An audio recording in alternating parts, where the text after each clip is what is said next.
Good morning and welcome to the third and final session of Norcal PTAC's Women in Construction Week series.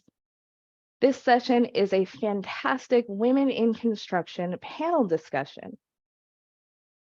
My name's Amanda Anderson.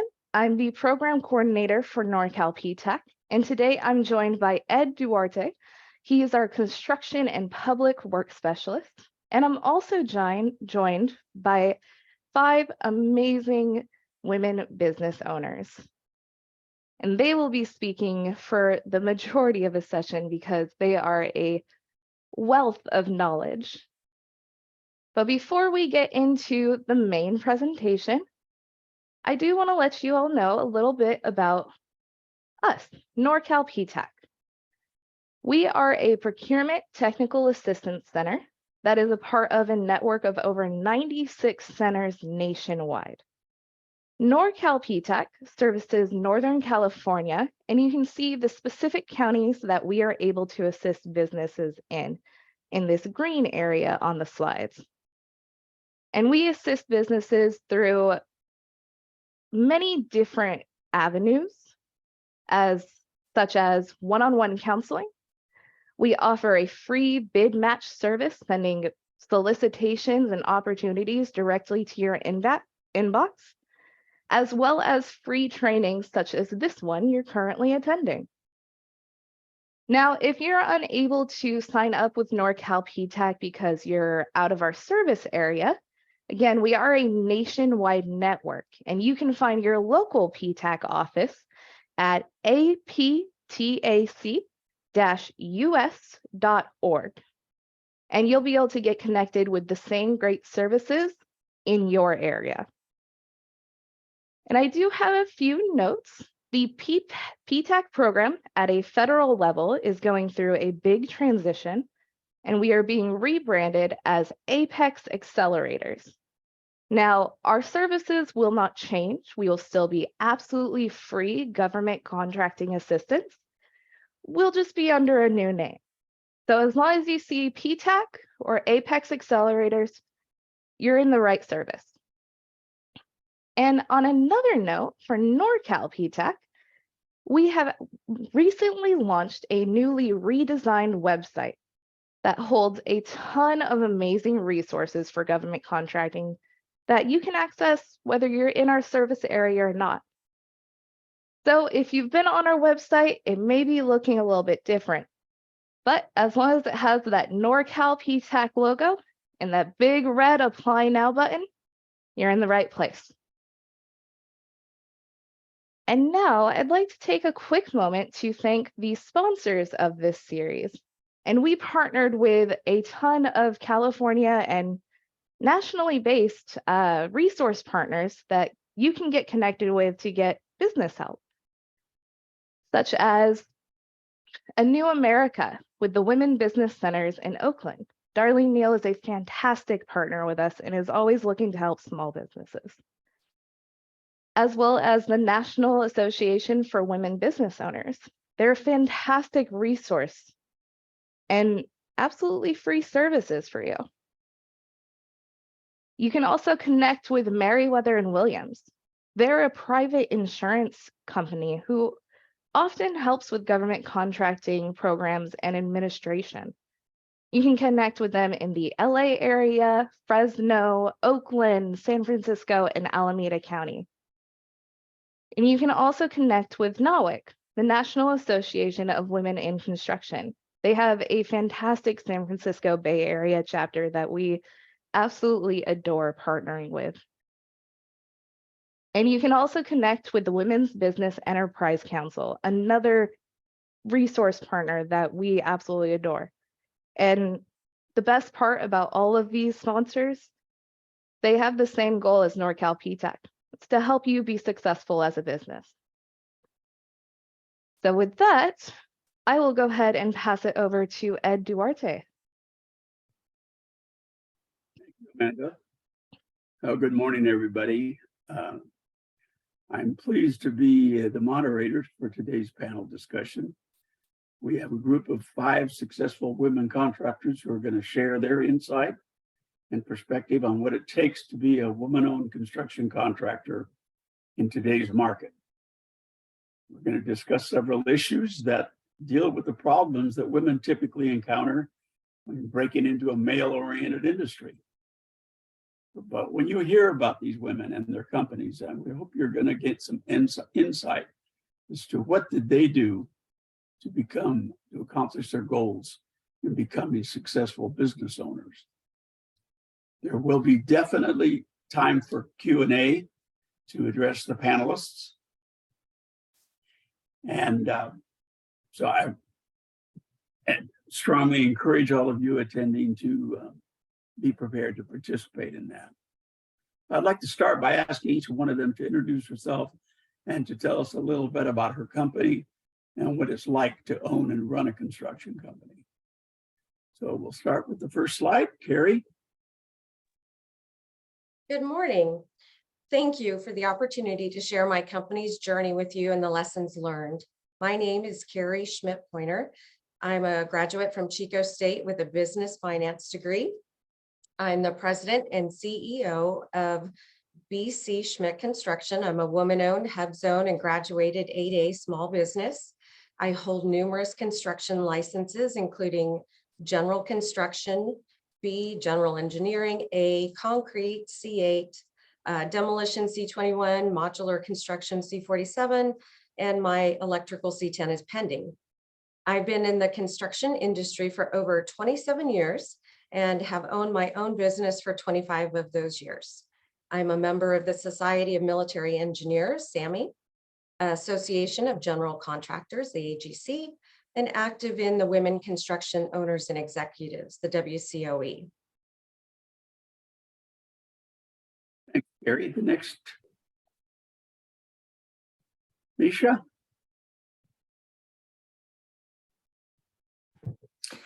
Hi, everyone. Good morning. Thanks for having me here today and giving me the opportunity to share about myself and about Tricor Panels.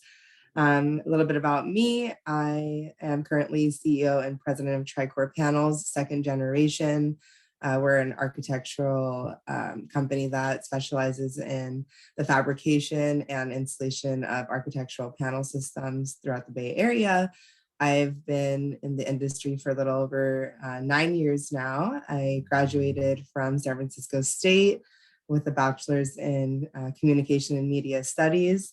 And my kind of story was a little, the path isn't always followed, right? The plan. So my story of kind of getting into construction was a little bit different. I was in cosmetology school. I had my license there and working in that industry, and unfortunately got into an accident which didn't allow me to be working like that. So I ended up starting as an admin and kind of working my way up through our family business, starting in admin, transitioning into office management and HR, kind of setting up our structure of payroll. I kind of created a structure within the company of always saying transitioning like the kind of mom and pop style family business more into corporation by onboarding EOS, the entrepreneurial organizational, through the book Traction, which I'm love to talk a little bit further about. But I'm super excited to be here. And our biggest mission is to kind of educate the youth and educate others about construction in our industry. And through different organizations such as NAWIC, I sit on their board for the second year currently. And I'm part of the WCOE with Carrie, currently the president this year. So super excited to be here with you all and, share a little bit more about our journey with these incredible women. Thank you, Misha. Next, we have Juliana. Hi, thank you, Ed. My name is Juliana Choi Summer, and I am the founder and president of Priority Architectural Graphics. We are a signage company. And I think I'll tell you my origin story. That might be the best way to introduce myself. So I come from a construction-based family, born and raised into construction. I'm a first generation Californian. I'm a daughter of immigrants. My father started a construction company. He was an electrical contractor, and electrical contractors always need labels. They're always buying labels for their switch gears and their panels and their equipment. And so he was enterprising, and he got tired of buying these labels from the local, sign shop that he found was always screwing up his order. So he bought a little engraving machine, and then ran really a side hustle outside of his electrical contracting business. He ran a little nameplate company on the side and started selling nameplates to other electrical contractors. And then in 1994, 1995, around that time, I took it over. So I took over a little nameplate company, and we would just make little, 1x3 labels. And then, that's the origin story. Since then, the company has grown. We deliver custom architectural signage packages to clients all over the Bay Area now. We build many of the signs that you see if you fly in or out of San Francisco International Airport. We work with BART. We work with a lot of other public agencies. Public contracting has really allowed me to grow my business over the last I can't even do the math anymore. I started in 95, it's 2023, so well over 25 years. But, we do work in many industries outside of public works. But I will say that it has really helped grow the company from the very beginning. Very excited to join this panel. Have the highest level of respect for my fellow panelists. So thank you so much for having me today.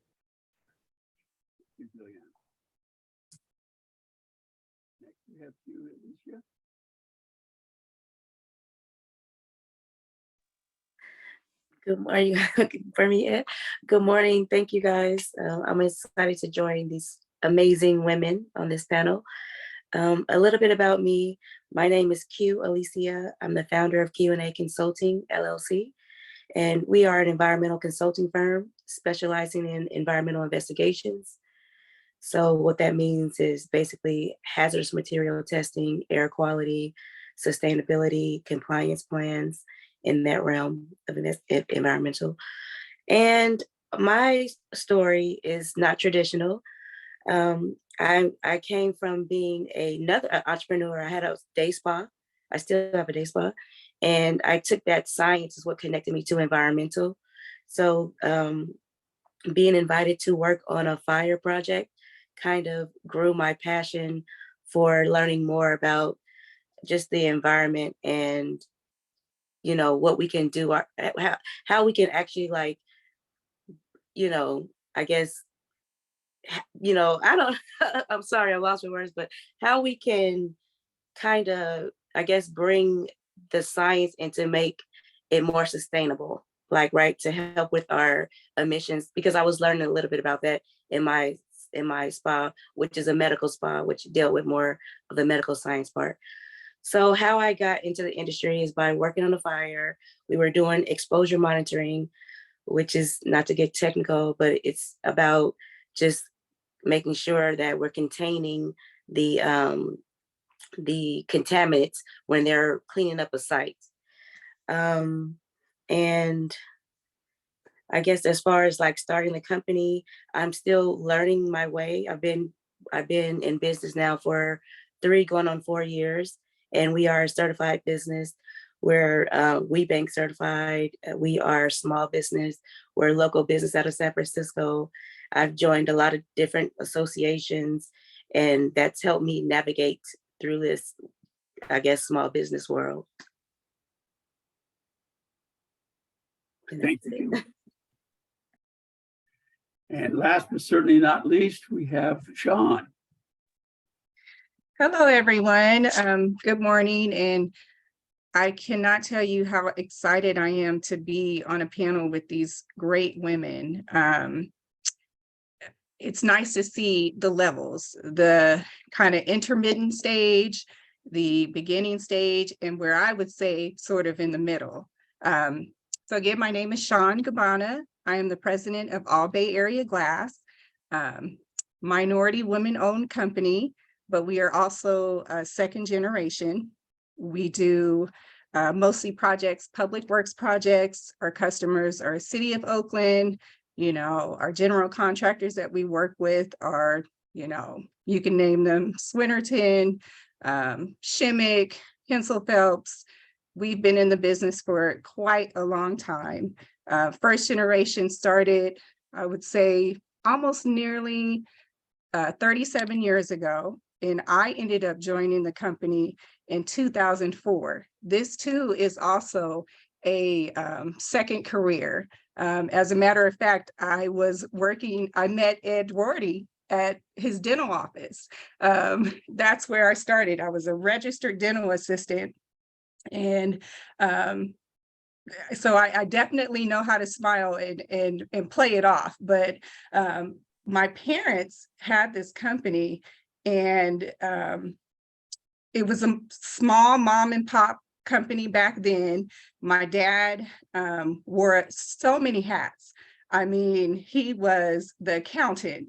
He was the field sources, just anything you can name that, you know, a small business does, juggling hats.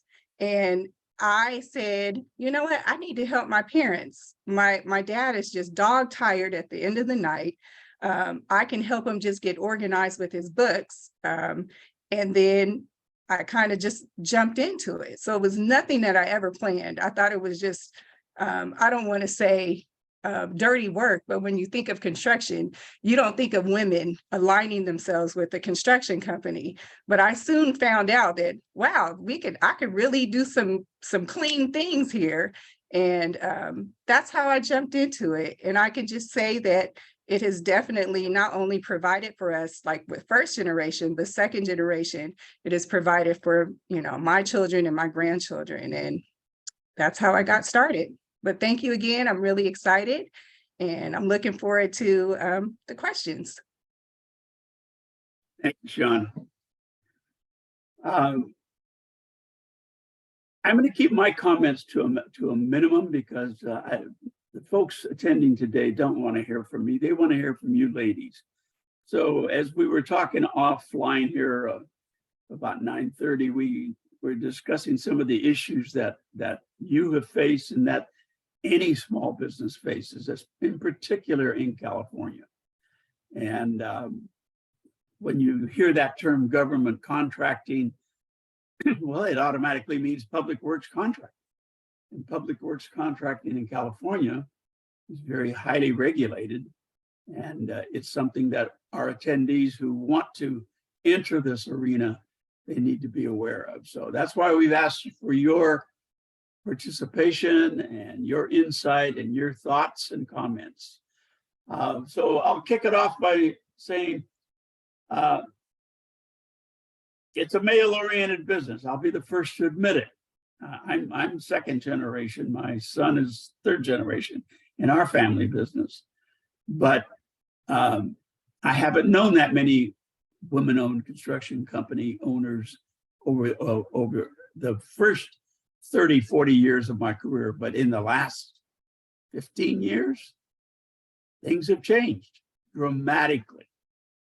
And you people are the torchbearers. You people are the ceiling breakers. So how have you managed discrimination or bias towards your firm in contract negotiations? And I'm not talking about it from a racist standpoint. I'm talking about the fact that this is a project and you're a woman. Are you sure you can do it? How have you dealt with those kind of questions, if you will? Anybody want to kick it off? I will. I'll take. Oh, go ahead, Carrie. Go ahead, Carrie. I was just going to say that, you know, being in business for 25 years, when I started my construction company, there were no other women that I knew that ran construction companies. And so there was a slight bias that was out there that the only reason that I was running a construction company was because my husband owned it. And therefore I was just there in the background. But what I found is that when you can build up your capability to be the expert in your field, and you have yourself be as informed as possible, that when you go into those negotiations, your reputation will then, you know, kind of come before you, and they'll look at you more as a peer, as opposed to somebody that they don't even listen to you when turn their brain off when you start talking. It takes a lot to get that credibility built up. Anna, you were going to make a comment. Yeah, very related to Carrie. You know, there's a term that people have heard. It's dark horse, right? Dark horse.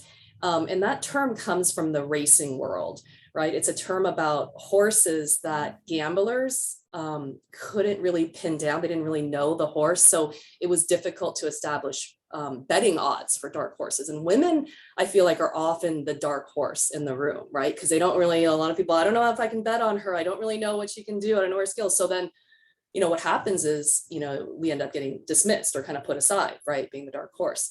You know, kind of very similar to what Carrie's saying, you know, you can, if you're dismissed, you can, I see it as kind of an advantage, because then you can take time to study, to practice, to hone your craft, to prepare, to plan, right? Because ultimately construction is all about planning. That's all it is. Construction is the most deadline driven environment and industry you can be in. So it's all about planning. And, you know, I think that there's mostly female attendees in this room. So I'm going to go ahead and say this, that women are inherently better planners than men. Women are very good planners. Because you got to get your kids lunch packed, you got to get them to school, you got to get them all that stuff. Inherently, it just is worked into us. And so, you know, at the end of the day, you know, construction projects, like, you know, the best planners are those who are rewarded at the end of the day. So if you start off as a dark horse, as long as you're a good planner, right, you will prevail in the end. Anybody else want to add? I'll go next. So I would like to piggyback on what Carrie said. If you're dealing with a customer that knows your capabilities, that will speak volumes in, you know, getting more work. So getting to know who your customer is, you know, knowing what you can provide, and keeping that good rapport with them, you know, staying engaged is number one, key and essential.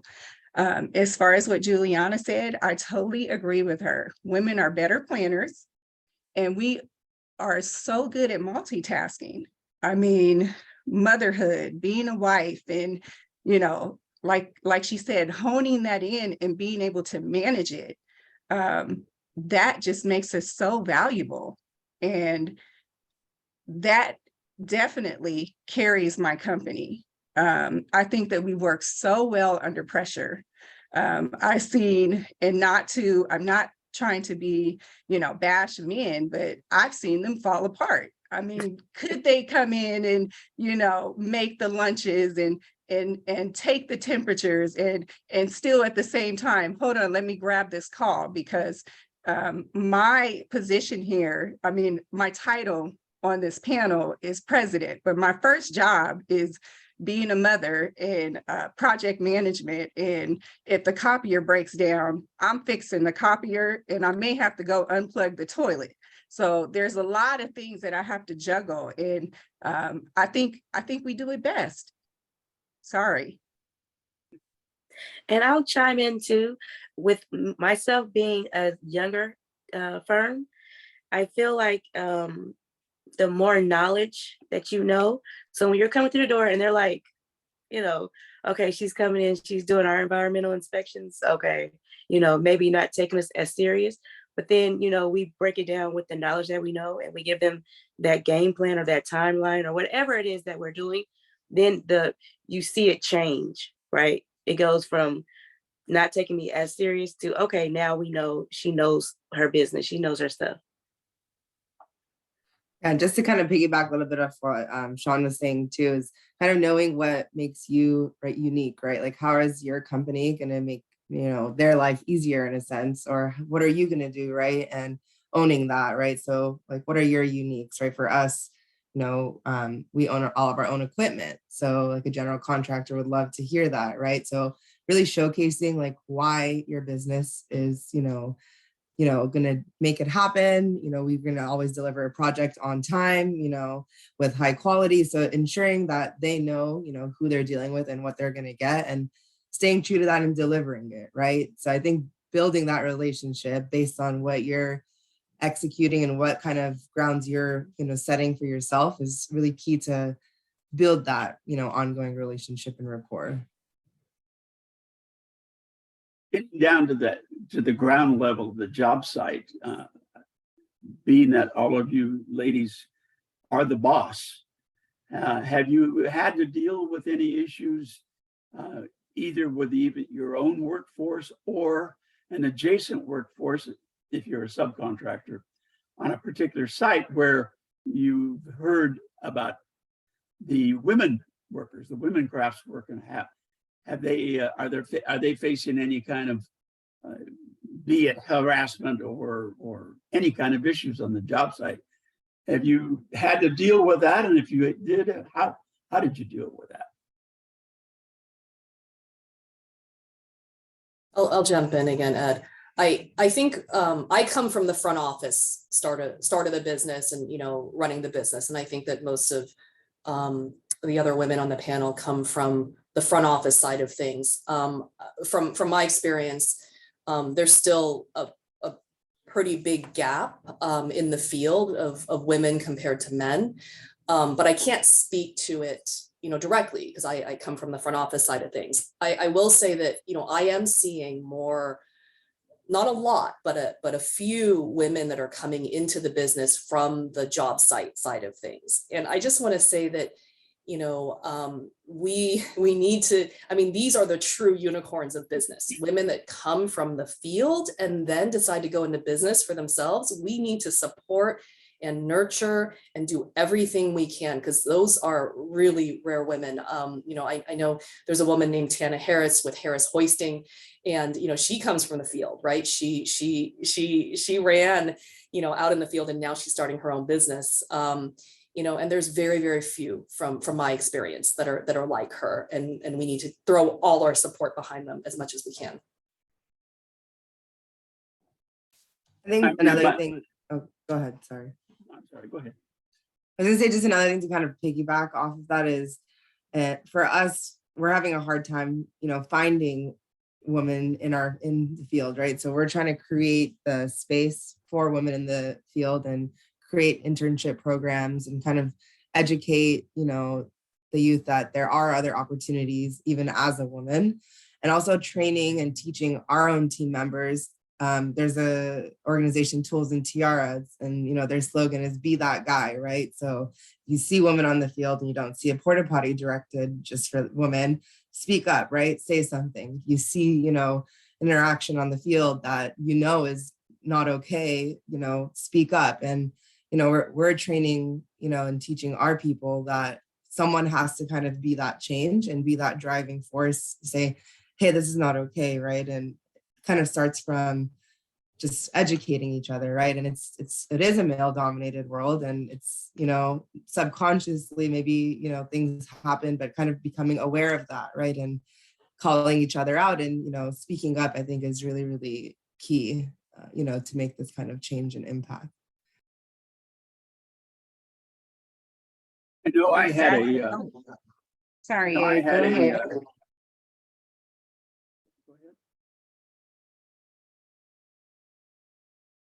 go ahead. Something, the issue of what women have to deal with was really brought back to me about, I'm going to say it's got to be at least 10, 15 years ago.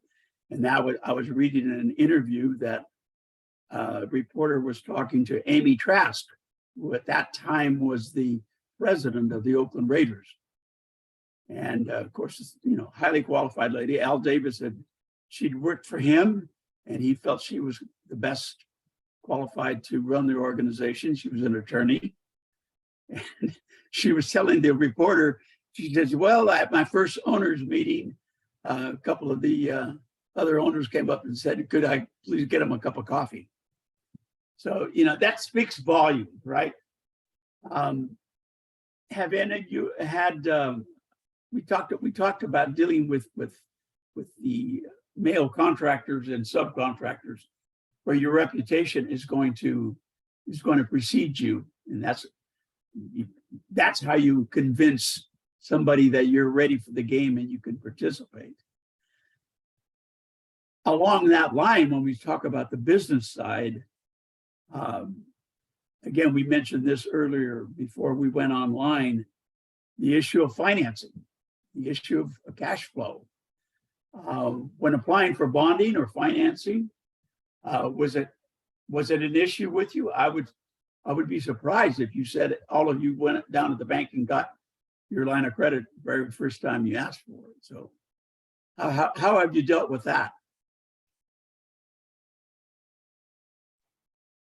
I can start. I think relationships. So building the relationship, right, with the banker. For us, community banks have been the biggest game changer in regards to them actually wanting to help, see small businesses succeed, and actually helping us figure out, what can we do to, get that line of credit. And I think building that relationship, I mean, we had, a big commercial bank for a long time, and kind of just dealing with, the things when it came to, all the COVID, things and the PPP, and figuring out how to, get this kind of funding as a small business was extremely difficult with the big commercial bank, and transitioning to finding a community bank that can really support us, checks in on us, make sure that, we do have our line of credit, right? Ensures that it's still active and, available for us when we need to use it. I think so for us, relationships was the biggest,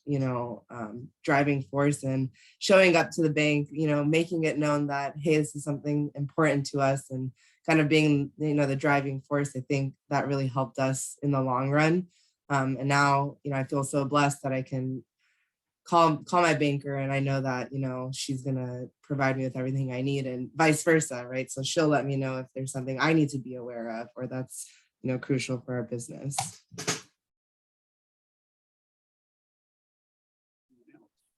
And I would add on to that, Ed. I remember when I started my business, and I didn't even know what bonding was. It was one of those things where, how am I going to get something that I don't even fully understand or know what it is?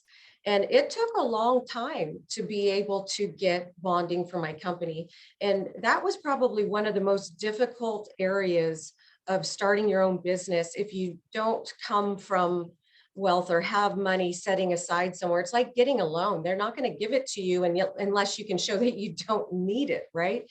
So it's one of those things that has been a struggle. But if you can make sure that, kind of like what Misha was saying, in the commercial banking and the small community banks, relationships are key, and you build those up so that when it comes to the point when you need something, that you have an advocate for you that's going to go to bat, and you'll get more out of that because you have that relationship. And what you can do is provide accurate financials, show your good controls, make sure you put your business plans out there so they see, hey, she knows what she's doing. She's going along that right path, and she has good controls that are in place, and everything she does is timely and accurate. So important. But it is a challenge, and especially with things tightening up right now, those relationships are going to be what's going to help you in the future, I believe. Thank you.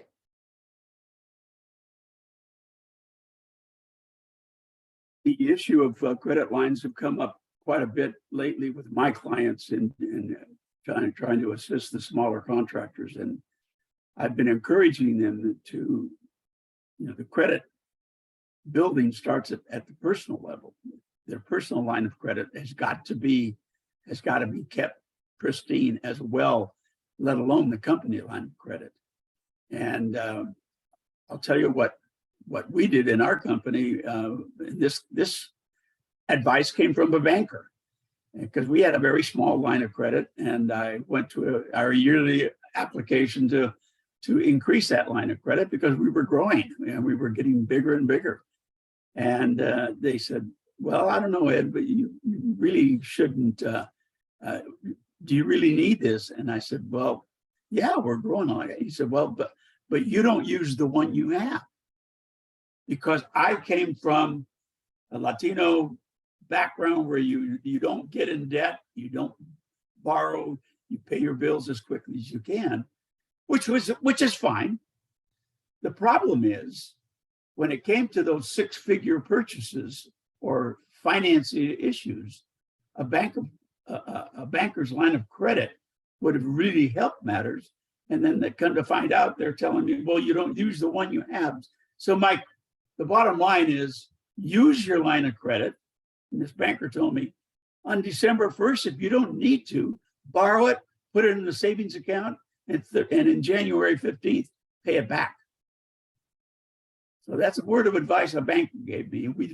We've practiced that ever since. And our line of credit is quadrupled. Yeah, just kind of piggyback off what Ed was saying too.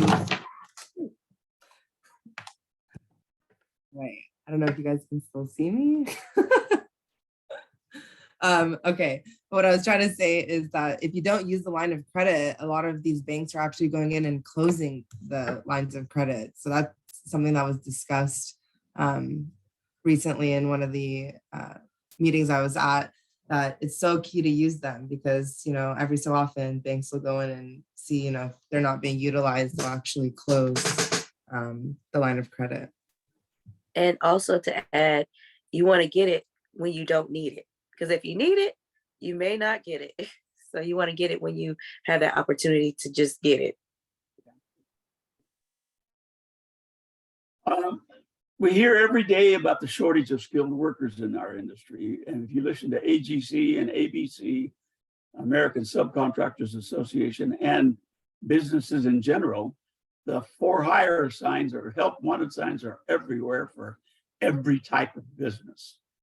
How are you folks dealing with a shortage of workers? Are you finding enough people to handle your volume of projects?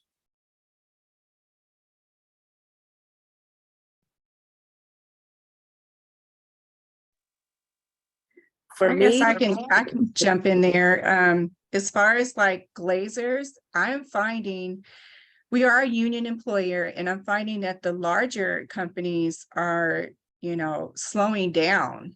My kind of craft and the level that I'm at is pretty steady, but we always have to, forecast for anything. So right now in our field, like you said, the employees are there, but the experience and the craftsmanship is not.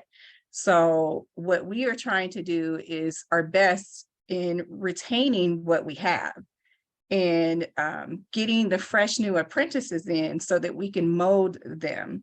That's been very helpful. You're doing your training, your own in-house training. Our own in-house training, yes.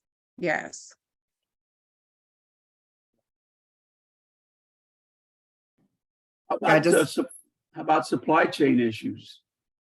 That's all we see on television and the news. I know it's affected your business. So how are you dealing with that? Supply chain issues for us have started to level off. I'd say that they peaked in 2021 during COVID. It was, so unpredictable. It's really difficult to do any business planning and forecasting. There are too many unknowns. I think that it's really workforce development, supplementing your workforce, growing your workforce is probably the bigger issue right now. And we're doing the same, like what Sean is doing. It's really taking apprentices and training them with those that we currently have that have the experience behind them. And go ahead, Carrie. Oh, sorry, Sean. Thank you. That's okay. I was going to add to that and say that, and sometimes like with these supply chain issues, we did experience not being able to get materials on job sites when we needed them. We had issues with deliveries. People didn't want to work.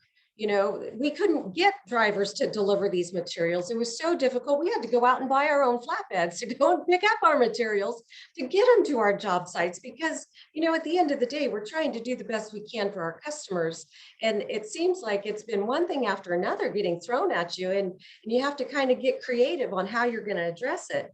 And so with some of these supply chain issues, it pushes out your jobs. And these jobs that should have been done, quickly are now drawn out. And so now you have multi-year things going on that you expected to be done so quickly. So those supply chain issues had a lot more effect than a lot of people think. And the workforce, when you have a limited workforce and you have crews scheduled and people ready to go, and yet the materials don't deliver, you get pushed back down to the end of the line. And so it's trying to keep your schedules moving forward that becomes difficult. And as we know here in Northern California and a lot of places all over the country, now we're contending with weather. And so, that also makes it a little more difficult and challenging. And so being able to mitigate risks within these different kinds of issues as they pop up is going to be something that will be very beneficial if you can do it. So that's what I wanted to also piggyback on. As far as like getting the material was one thing, but another was the race against escalation and inflation. So mitigating that has been more impactful than anything. If you bid on a project that doesn't start for another, say, 8 to 10 to 12 months out, and then all of a sudden you have not considered standard, because there's a difference between standard and unforeseen escalation. We've all been impacted by the unforeseen escalation. So that has been our biggest challenging. We've had to qualify that in our scope letters by saying, escalation and inflation is only considered for 60 days. And then we would have to reconsider that because our suppliers cannot keep to their terms. And so just trying to keep up with, basically communicating this to your general contractor is just letting them know and letting them be aware of this has been very, very helpful. Yeah, I think the Excellent point, Sean. transparency and open communication that Sean is talking about is key. That again helps build your relationship with them, right? And your rapport for longer projects and for projects in the future, right? Because they know that you're honest with them. You're not going to be coming later and saying, hey, this is what's happening, right? If you're kind of setting that precedent from the get-go, it's a lot easier to have those hard conversations when that, the price does change, right? So it's, you can kind of go back to, hey, our conversation, or hey, based on my proposal, this is kind of set and, set from the beginning instead of bringing it up in the middle of the project. How have you ladies been dealing with the regulatory changes that are coming out of Sacramento as they affect the construction company, the construction industry, and small business?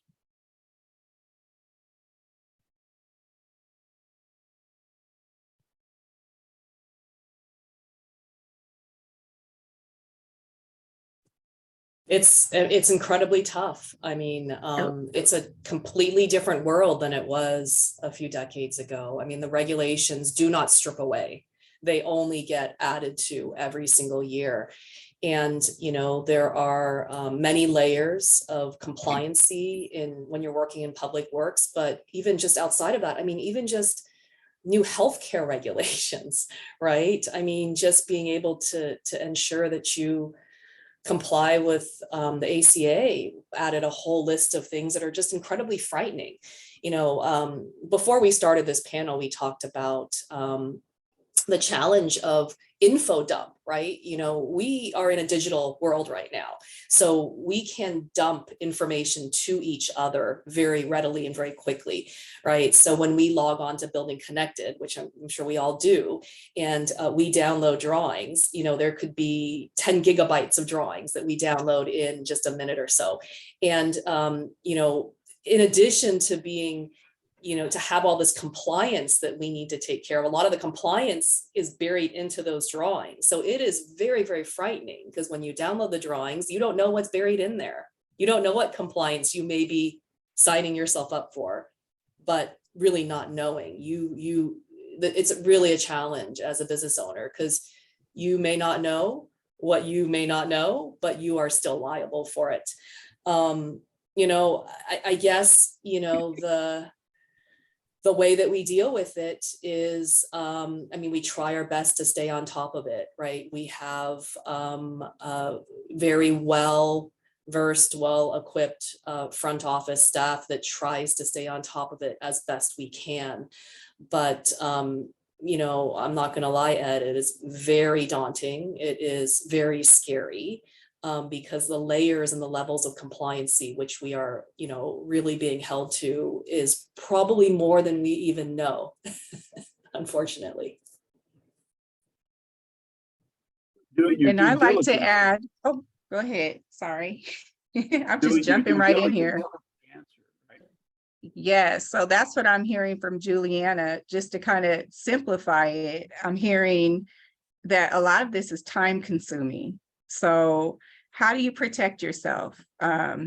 You let your customer or client know your expectations, and you let them know that through your scope letters, right? You qualify it. And then you need to be clear on what their expectations are for you.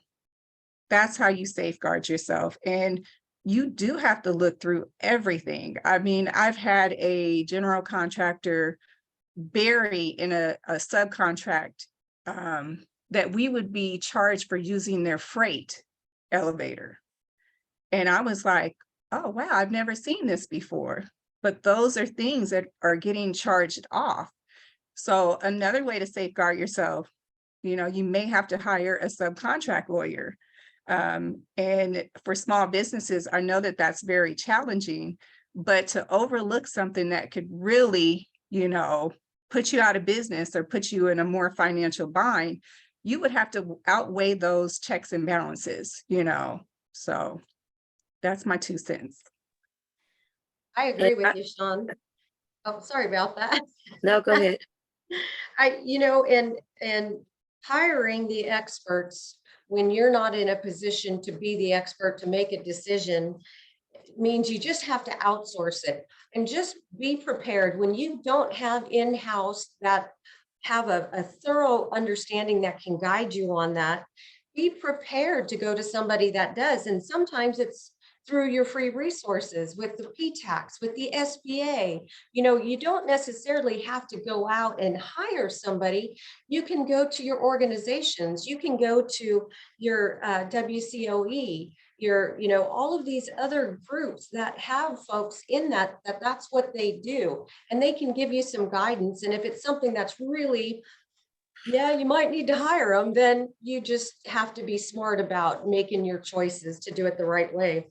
And then I was just going to add on one other regulation that I saw that's impacting construction is the CARB air regulations. You know, the equipment costs, holy cow, you know, they're raising so quickly because the older equipment is outdated and you can't utilize it. And the penalties that they're going to be assessing are substantial. So that's another one I wanted to bring up, but thank you. And I was just going to echo what you said, Carrie, about the free resources, because there are so many free resources out there now, especially now, that's willing to like help small business, women-owned businesses, and new businesses, you know. So take advantage, because it sounds like a lot. It sounds like it's very overwhelming to hear these stories that we're dealing with, but there are a lot of free resources out there for anyone who's interested. One more point, and then I think we're going to close it down and open it up for Q&A from the attendees, because I'm sure we're going to have a lot of folks want to talk to you. How important is it to participate in industry peer groups, associations, and networks? And I think I know your answer, but I'd like to hear your thought on it. Misha? It's been probably the best thing that I stumbled upon. So coming, you know, into the business as, you know, really young, I was I think 20 when I, you know, started working with my dad. And, you know, it's such a blessing to be able to learn from him and help him, just as Sean was saying, right? Kind of help figure out, you know, the holes and figure out how do we kind of help, you know, elevate and level, the business internally, but I had no idea that there was all these incredible support systems externally. And there was so many things that were unknown to me that I didn't even know that I didn't know, right? And so I stumbled upon NAWIC and then, PTAC, and I've just met the most incredible women in these groups who have supported me and who want to see your success, right? And something that I think as women in general, we struggle with is asking for help. And, that's something I personally still struggle with, but I think it's, necessary, right? It's more than okay, but necessary to ask for help. And with these, different support systems and different organizations and peer groups, really kind of helped me at least, have people to have as a sounding board and that have gone through the same things as me, right? So, leaning on people like Sean, like Carrie, like Juliana and Q to say, hey, this is like what's happening, what's your experience with this? And it's incredible how much people are willing to help and want to see you succeed, right? And so if I have like one thing that you take away from this is, don't be afraid to ask for help, because, there's that saying, if you want to go, go fast, go alone, but if you want to go far, you have to do it together. And I can't emphasize enough how important, these peer groups and support systems are. I agree. It's the perfect platform to use whatever issue you're having within your business at that time and get it out there. It's like blast information. And like you said, being involved in different groups, and like Misha also said, just helps as far as like talk to these people, engage with them, let them know this is the issue I'm having problems with, cash flow, or have you ever dealt with this general contractor and had this issue? How did you deal with it? I mean, it's just a wealth of information, and it's a platform to truly get out any issue. If I'm having any issue, I'm bringing it up in a general question, and it's nice to get that feedback from someone that is more experienced than I. And then also I would piggyback off of them, the support that you get. Like for myself, being like a younger firm, all these women I know personally, I've called them all, and said, this is what I'm experiencing, how, just the support. It may not even be, because we all are in different industries, so it may not be something that they can, immediately help me with directly, but just the support of just the sisterhood, to me, I feel like is invaluable. Good. I think all of you've given some excellent commentary and advice, thought processes on what you've done over the years to get your company to the point where it is today. I think at this time, Amanda would like to open up the Q&A or the chat, or however we're going to deal with this, and see if some of our attendees would like to talk to our panelists. Yeah, absolutely. That was so much great information. And we do have a couple questions that came through the Q&A and chat.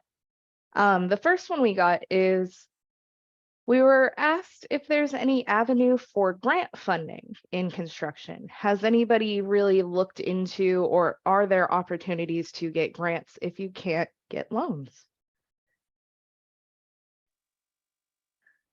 Well, I can speak to that. So for me, of course, you want the quote unquote free money, right? Because then that takes some of the pressure off of you. But what I've noticed is that, because I look for grants all the time, is that they come in waves. So it's like when you hear about a grant, you can't really, it's too late, I think, sometimes, So to find grants, for me and my experience, it's really not that easy. Like you really have to speak the grant language, and that's only my experience. Does anybody else on the panel have experience with grants? I did a little bit when we had COVID. The state fund had the ability to put forth where they would give you monies to go out and purchase safety equipment and things of that nature. But as for within the construction industry, I've not seen anything that was a free money grant that I've had any access to. Good luck with that one, Bill. Yeah, always looking for the quote unquote free money, but it doesn't look like it's going to be something to rely on in construction. Fantastic. And then we did have a question. I believe it was, yeah, Kazoo Sherman was wondering how you all are dealing with pricing in such a volatile economy. And I do believe we touched on that a little bit, but if someone would like to elaborate how you're really determining your pricing when putting in solicitation and bids for government contracts. I'll go ahead and talk about that one. That has been a very difficult issue over the last few years, especially with the escalations. And one of the big things, and I heard it mentioned earlier, is transparency. Making sure that your customer knows what you're bidding, exactly what you're bidding, what you're not bidding. Scope letters are so important if you're a sub bidding to a prime. Defining sometimes if you expect to see price increases, put that in there. Hey, our vendors are saying we're looking at a price increase in 30 days of approximately 5%. Just giving you a heads up, make sure you have yourself covered as you go in, as your prime goes in for their bids. The government can be very difficult when you bid something, because they can say, oh, this is, your number has to be held for 120 days or 90 days, and your vendors over here saying, I'm giving you a price for 15 or 30. And so that's where it's so important to communicate with them, because if you put too much in there to cover yourself, you're not going to be able to win the contract. So just making sure that you're on the same page. And again, working with people that build those relationships so that they know and trust you, and that you're not trying to take advantage of something, because that's another thing that people look at is, are they just trying to get a change order out of this? Yeah. I think just to piggyback a little bit off what Carrie's saying is it's really key to almost, I feel like, make like a little cheat sheet for them with your proposal of like, these are, my exclusions, these are not included, kind of highlighting, what they can expect from you, and kind of knowing your worth in a sense too, right? And so reminding them perhaps like, what are certain things that your team is going to do that potentially others may not be the lowest number, right? But knowing your worth in a sense. Like I said, for us, they're not going to receive a change order on a project, right? If it's delayed, because we own all of our own lifts, right? So kind of giving them like your key pointers of like, hey, I know like I may not be like, the cheapest labor or the cheapest, quote for you, but with Tricor panels or with, Q&A, like this is what you're going to receive. And, this is what you can expect from our team. I think it kind of just showcases and again, shows them that what you're talking about, and your scope and your worth in a sense. And if they don't want to work with you, it's kind of a blessing in disguise, because you want to make sure you're building those relationships with the right people for your future. Awesome. And with that, we are coming up on the time for this session. It does look like we do have a few more questions, a couple of folks looking to possibly get connected and work with you guys, as well as Listonia asking about some bids that may have had too high of a price.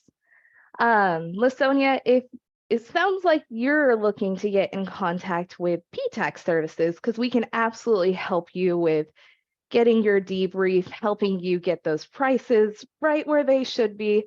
That's very much our specialty. And as for connecting with all of these fantastic panelists, again, you will be receiving these slides as well as their contact information later on today, along with a video recording of this session. So you can go ahead and reach out to them that way. And with that, we'll go ahead and wrap up this presentation. Thank you all so much for joining us. We're so glad you were able to make it out this morning, as well as a huge thank you to all of the amazing women who took some time to be on this panel and give this wealth of knowledge that they have to you. And just as a note, when you do exit out of Zoom webinar, you will be redirected to a feedback survey. We do ask that you fill that out and just give us any feedback at all about this panel, about this series. We always value your feedback because we do these webinars and workshops for you. So please let us know what you thought. And with that, I hope everybody has a fantastic National Women's Day. Thank you. Thank you, ladies. Thank Thank you, you. everyone. Thank Thank you. you. Delete.